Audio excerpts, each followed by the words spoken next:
everybody. Welcome to our Lunch and Learn today. I'm excited to dive into our topic. Our topic of the day is overcoming corporate ADD, how to create think time for our employees. It's a really fascinating time period. And I think this is a really fascinating topic because we're in the middle of the pandemic. We're in the middle of COVID. We got a lot of things going on. It's very easy to feel pivot friendly. We want to pivot to adjust and essentially make sure our businesses are able to stay in front of any trends that are going on. However, that can create fatigue for our people. Fortunately, we've got a great guest with us here. We've got Dan Pontefract. Dan is a leadership strategist, author, keynote speaker, and trusted advisor. He's got best-selling books that include Lead, Care, Win, How to Become a Leader Who Matters, Open to Think, The Purpose, Effect, and Flat Army. And he's the founder of the Pontefract Group, helping organizations and leaders reach their full potential. Dan, thanks for joining us. Hey, Garrett, nice to be here. And you're one of the few that actually gets my last name right. So kudos to you. Fantastic enunciation. Well, I appreciate that. I feel like I practiced it a couple of times before coming on, and I was, I probably should have asked you for clarity even before jumping in, but figured I'd roll the dice on this one. You nailed it. You nailed it. Well, Dan, how did you get into this work? Just high level, what made you want to start getting into this leadership work? What made you want to start getting into this work in general? Tell us a little bit more of your background. Well, maybe we'll play off of the fact that you enunciated my last name correct. Actually, Pontefract is Latin for a couple words. Ponte is bridge, and fract is break, like a fracture. So my name actually means broken bridge. And what I've been kidding to many people over the last 25 years is that I'm actually trying to be the antithesis of my last name. I'm trying to build bridges, Garrett, between us and them, between leaders and team members, between organizations and society. I just believe that my purpose, which is frankly, we're not here to see through each other, we're here to see each other through, has been sort of my calling, my North Star for moons ago. I mean, I happened to fumble upon being captain of this and president of that in high school, same thing, university. I thought I wanted to be a teacher, did high school for 2 years and realized that maybe I needed to up my game a little bit. And so got into higher education, spent 7 years helping adults become better versions of themselves. And then I guess got sucked into the draw of the corporate world to figure out what that was all about. And so I became a chief learning officer, a chief envisioner at places like SAP and TELUS, where I was able to really help, a large swath of team members and leaders become better leaders. So I've been observing us, people for the better part of 25 years, lots to love, lots to loathe, and hopefully some learnings in between that. That's cool. That's interesting. All I can think about right now is like the imagery of your great grandparents or your great great grandparents at Ellis Island when they're like paring down people's last name to make them more Americanized. And they're like, should we go with Pontefract or should we go with this or that? They're like, well, we're going to have a great great grandson one day and it's going to fit perfectly with this branding. So let's just keep it to this one. I'm being facetious, but I'm just envisioning what that type of comedic skit would look like or something like that. Well, I did once get introduced to a keynote about 5 or 6 years in Paris. And now Mr. Dan Ponta F word. So that was interesting. So, there's trials and tribulations with a funky last name like mine. That's funny. That's funny. So Dan, why did companies fall into the trap of chasing after shiny things? Why did they fall into this? Because the whole concept of like overcoming ADD is this insinuation is that, okay, we're going to constantly pivot. And if you read things like The Lean Startup, or if you read books like Scaling Up by Vern Harnish, or just a lot of these other business development strategy books, you read a lot about the power of pivoting, the power of being able to be nimble and agile and be able to move when things are changing. But it often doesn't necessarily talk about the potential downsides of that on the human side, on the people side of like, how do your people get impacted when you make a change, when you make a pivot? Tell us more about, one, why do companies make the changes in the first place? And two, where do they might potentially have some pitfalls when it comes to making those changes that they're not fully consciously aware of? Yeah, what a wonderful first segue question. And we've got about 6 hours to tackle this one, right? Yeah, exactly. It's a short lunch and learn, right? Yeah. So effectively, my belief, Garrett, is that we are addicted to short-termism. and particularly middle management and senior leaders, of course. But that short-termism kind of notion is that senior executives, C-suite, et cetera, are very addicted to EBITDA growth, revenue growth, share price increase. And so it sets a stage, if you're publicly traded, of course, for that type of nonsense around the C-suite that trickles down. But then if you're not publicly traded and back to revenue and profitability growth, EBITDA, ultimately, what happens in short-termism is if you're not successfully addressing that growth target, panic ensues. And the panic ensues, you can see it time and time again in sales teams, running around, scrambling by the quarter to make, quote, their number or blow past it. And all the different machinations of the organization that ensue in that quarter to try and get to the number. Now, you can get there one of three ways. You can get there by great long-standing customer support and relationship building and business dev, which then grows your revenue and EBITDA, et cetera. You can cut costs. And so there's a machination that occurs with finance and other groups that sort of look around and say, all right, well, in order to make, quote, the number, we better start whacking people or cutting travel if we traveled and what have you, right? But the third way is the shiny object syndrome that you allude to. And that is, oh my God, we better come up with something. So let's panic and start inventing new stuff because, we're short-termism people and we're not going to think about the long term as much as we ought to.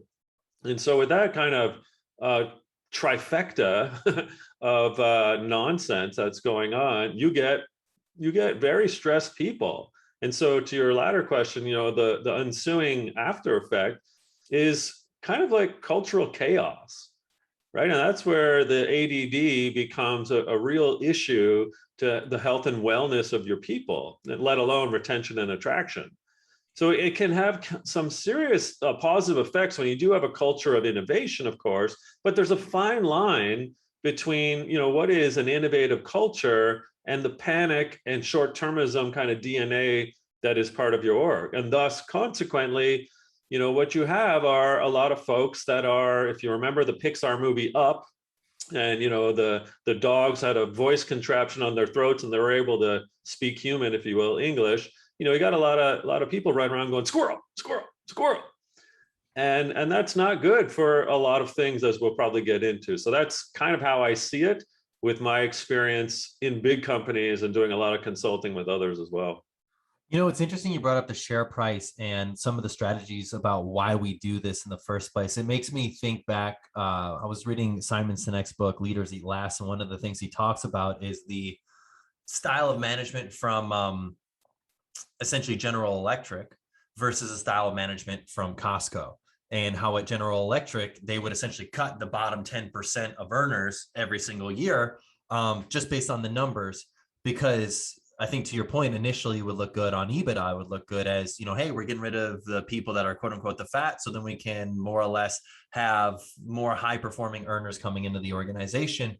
But what had happened in terms of its stock price, it was so volatile. It would go up, it would go down. It was very much not a consistent path forward at all, versus Costco, where they would, during the essentially Great Recession of 2008, 2009, they were paying their people well above market rates and actually giving people raises during that time period. And not to say that that's the way to, that's the solution to everything, but their mentality around how do we go about building a culture that's going to be conducive to handling and weathering storms and craziness led to them having a very stable, high growth stock price over that time period.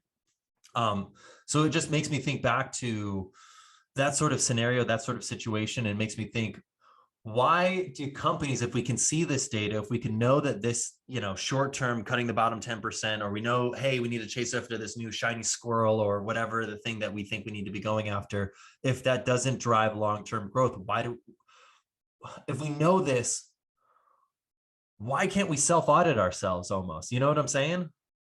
Why do we struggle with it?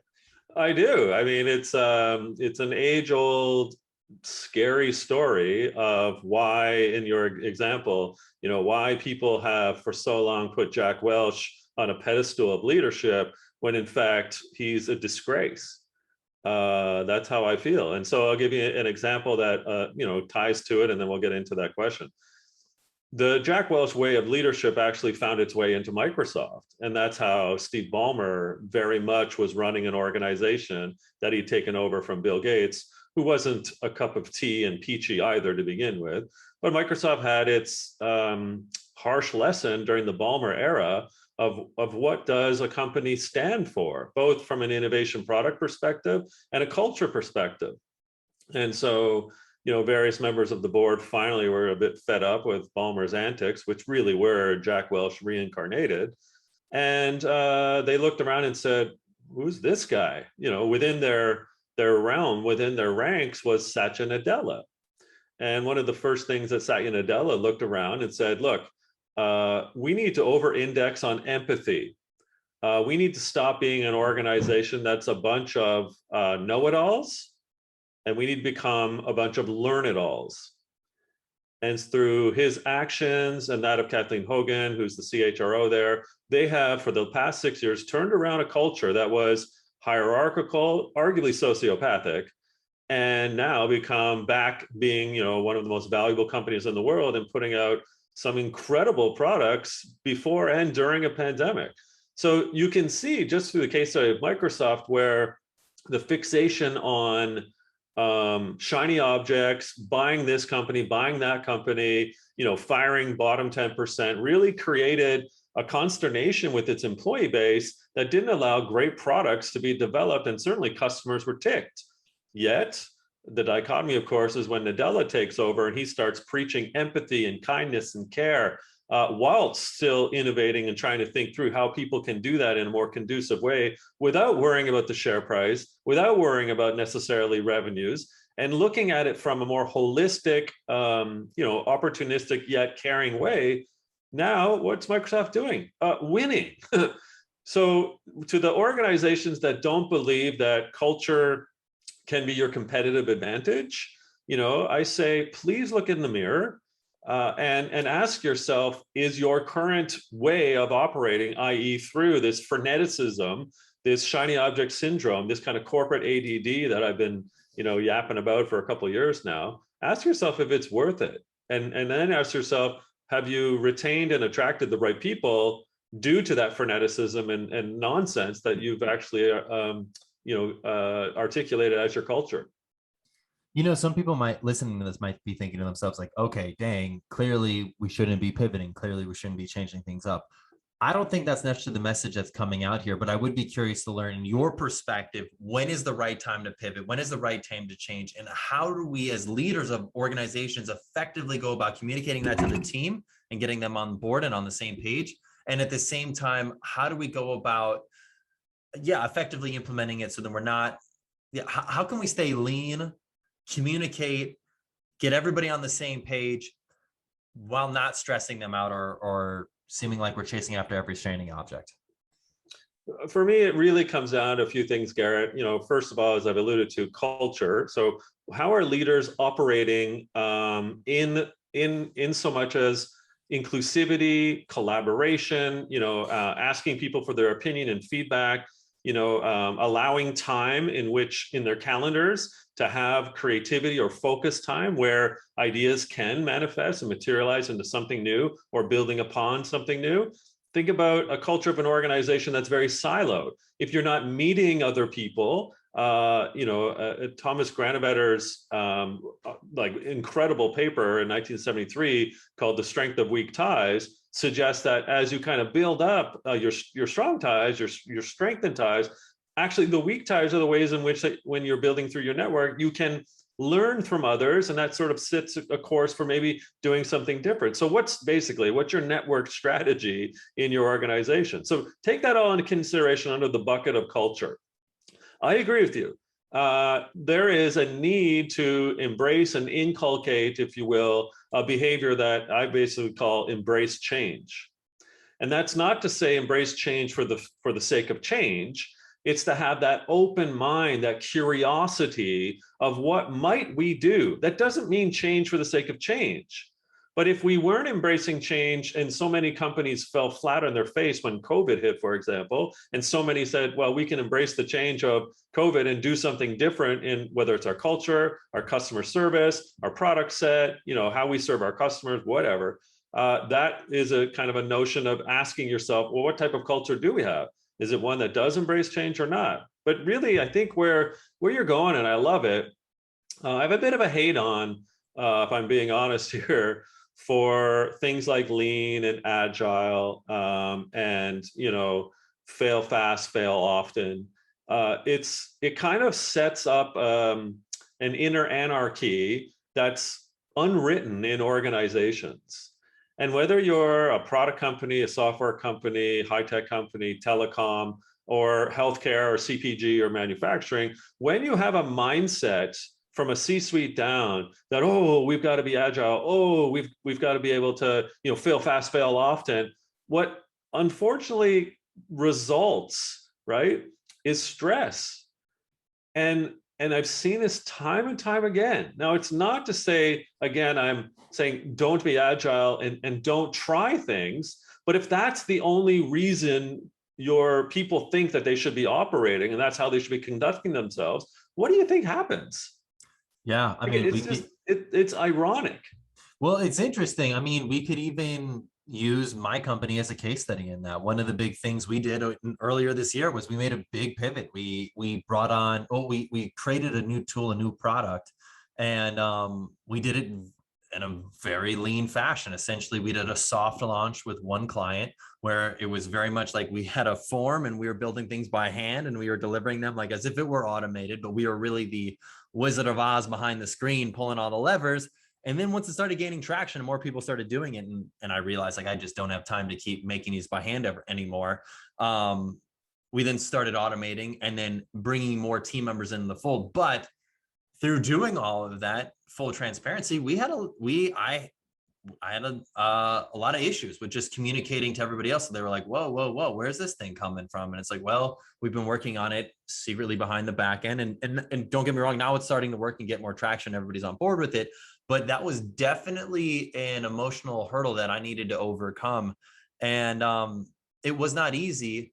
And I don't actually know if I have a perfect solution for anybody who's going through a big pivot of any sort on that, because had I told everybody about it immediately and it doesn't work out, then I feel like I'm creating stress because everyone's mentally getting prepared for this new thing that's coming out. But if it totally flops, then I've gotten everybody worked up for nothing. But if it works, then I can start introducing, I don't know.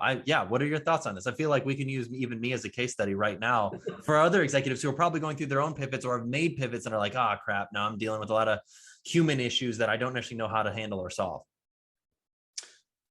Well, first of all, Garrett, thank you for your vulnerability. Very cool of you to do so in a podcast like this. I'll say this though, transparency is the new truth bomb. And because of hybrid work, working from anywhere, people not necessarily forever going to be all together in the same room 100% of the time, I think more than ever going forward, we're really going to have to enact that truth bomb of transparency. And just like you were vulnerable there, being vulnerable with the team to say, I don't know, this may blow up, but you know what? In order to try and embrace change, let's do this. But if you have feedback along the way, let's hear from you. That's how we operate. Go back to culture, right? It goes back to a way in which we're going to operate, which is truthful, open, collaborative, and iterative. Again, I didn't hear you say pivoting for the sake of pivoting. There were for good reasons. Yeah. But again, there is what I often say, Garrett, tuition value in mistakes. And so what can we harvest from that tuition value? If we were to make a mistake, learn from it, share with others, be transparent and vulnerable of potentially the mistakes that we were making in order to what? To then one more time, go ahead, embrace change again down the road and say, hey, look what we learned from the last time. The U.S. military had, and we often forget that they do this, when they go after, a mission or something, they have what are called after action reviews. And so, those are great examples of let's go try something. Okay, whether it's a military action, in our case for you, it's, rolling out something new. And if it's, going well, even not going well, you still do the after action review to harvest that tuition value. And so really for me, again, I'm not an anti-pivot guy. I'm not an anti-change guy. In fact, I'm the put me in at hello coach type of guy. But just for the sake of it and creating that freneticism is not cool. Employees love context. I'll say this, Garrett. And so when you provide the context and the clarity for when might we change something, what can we do about it, how might you be involved, whether voluntold or volunteering, right?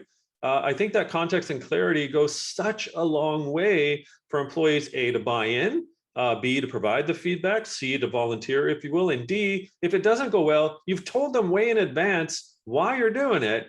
And if it blows up, you know what? The boss said that we are going to do it and give it a try anyway. And again, it creates that culture of trust, of transparency, but then people aren't fearful to maybe try something downstream as well. So I think there's a lot to unpack what I just said there, but that's kind of what I've seen work and how I believe ultimately. I think what I was doing, and perhaps where I probably struggled, was that one of those points you brought up was conveying to the team. Because when we first started in this new tool, I told everybody, I said, hey, we're going to try this new tool. Like it's just going to be me and, one other colleague really going to be main primary people for it. But this is what it's going to do. And this is how it's going to work. And, we think that there could be some opportunity here. But for right now, there's not really too much that you need to do on this, just wanting to let you know. And so they're aware of it, but they kind of put it in the back of their mind.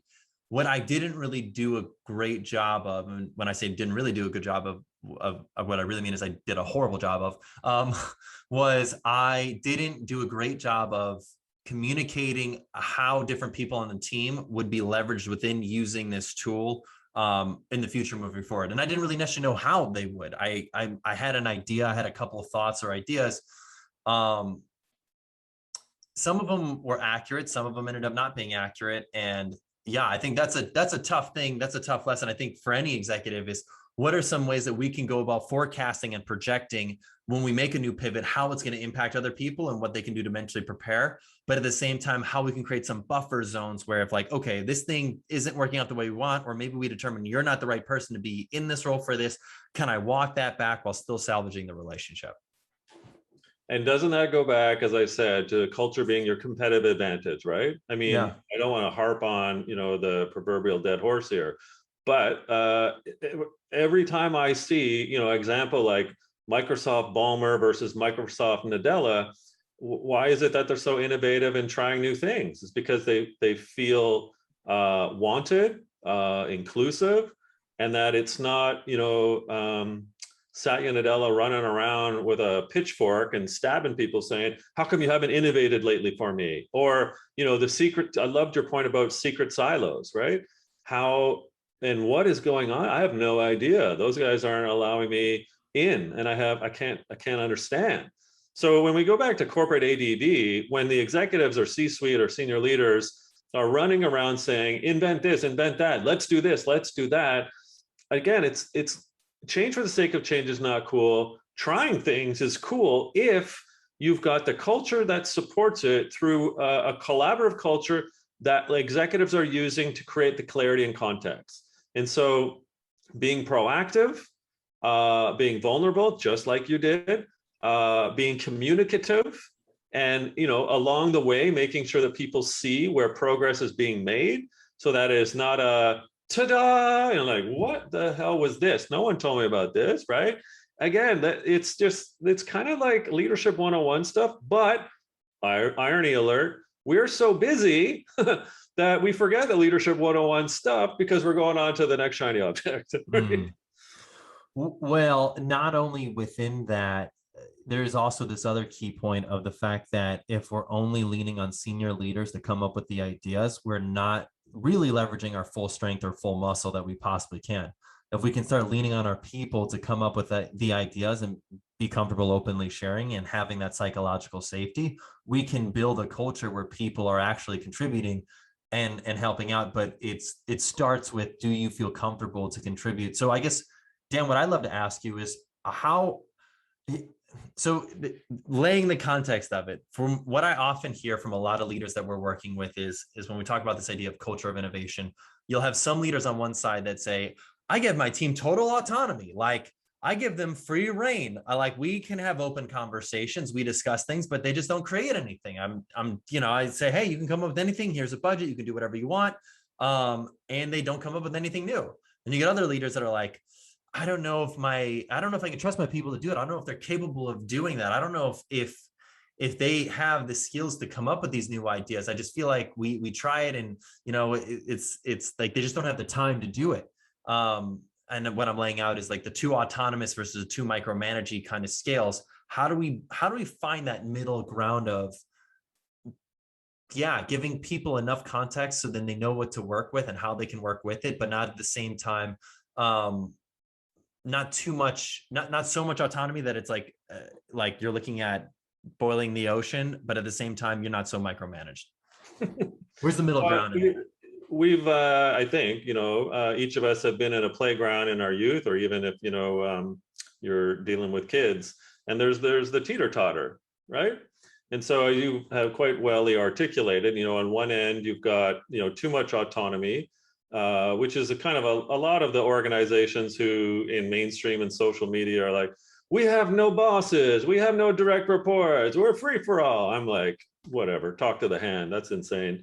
And then the other side, right? Again, you've got the hierarchical rigidity of management who don't trust, don't involve, and just still bark orders as if they're Taylorism 101 people with a stopwatch saying, get me more blood from that stone. So given those two pretty dire situations, because they both are dire, what we have to do is find a balance in the middle of the teeter-totter, in the seesaw there, and say, look, there are times when I need to approve an expense report. And I'm going to challenge you on why maybe you had an $80 bottle of wine could have been 30. That is the hierarchical notion of management. Like, I am here to uphold, quote, the budget, the final buck stops here decisions, because I, quote, I'm the boss. Like, let's not kid ourselves. I don't believe in all flat. I believe in something called flat army. Now, on the other side, from the autonomy perspective, again, same thing. If you are providing way too much freedom, it actually does a disservice to the employee. They want context. They want sort of a really long rope, but they don't want to be untethered from the ship. And when you feel untethered from the ship, what happens is danger zone, right?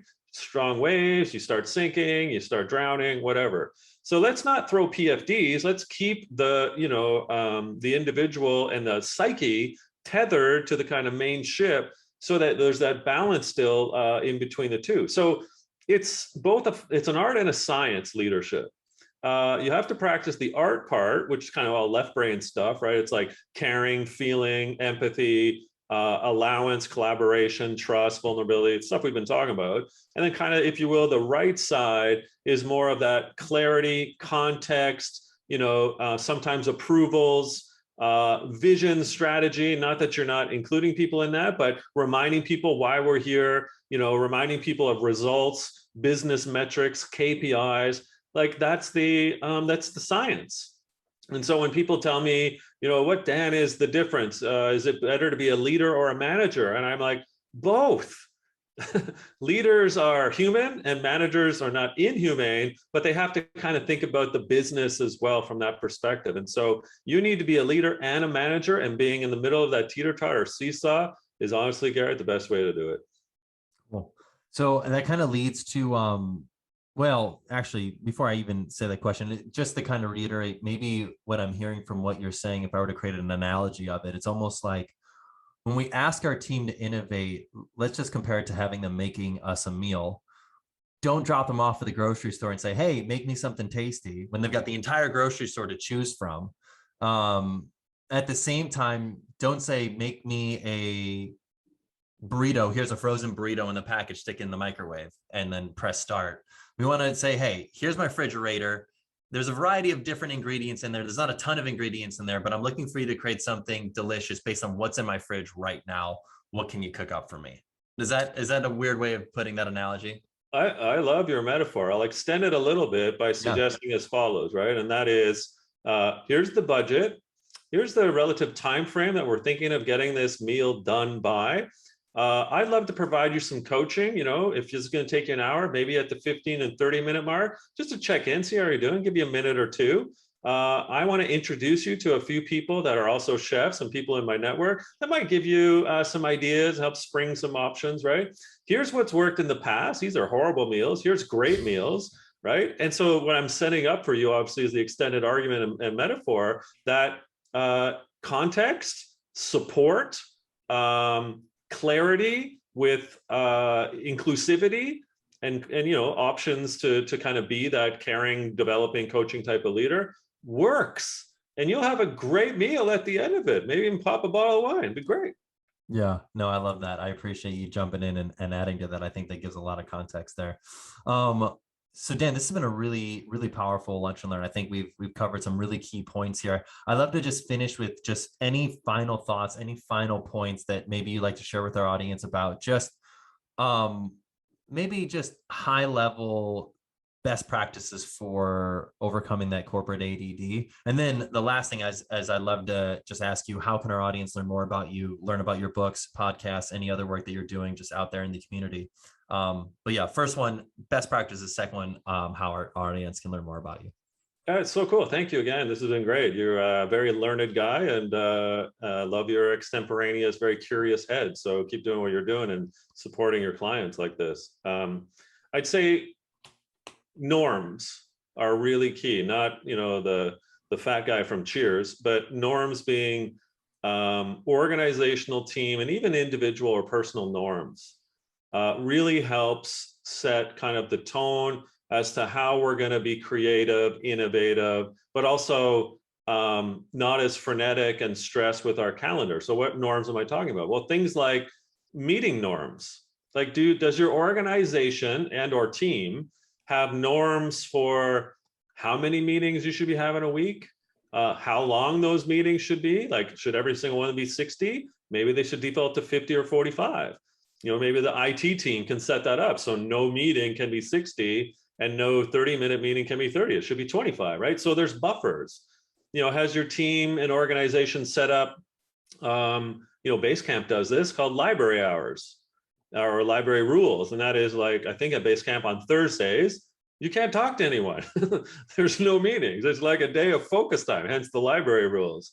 So there's all kinds of other norms we could get into, but if you're not having an open kind of dialogue with the team on what's working for them as individuals, as team members, and ultimately across the organization, setting the norms, having these discussions with the team about what some of those norms may be. And again, there's myriad number to go through, but they're kind of like norms to help people provide that context so that their calendars don't get back to back to back to back, so that they know that they don't have to answer an email at 10 o'clock at night, so that they can feel they can spend time from a wellness perspective with their family on a weekend and not worry that they're going to get whacked on Monday because they didn't answer a text, right? Mm-hmm. Those types of cultural norms really help, again, the overall health of the team member and then the organization itself.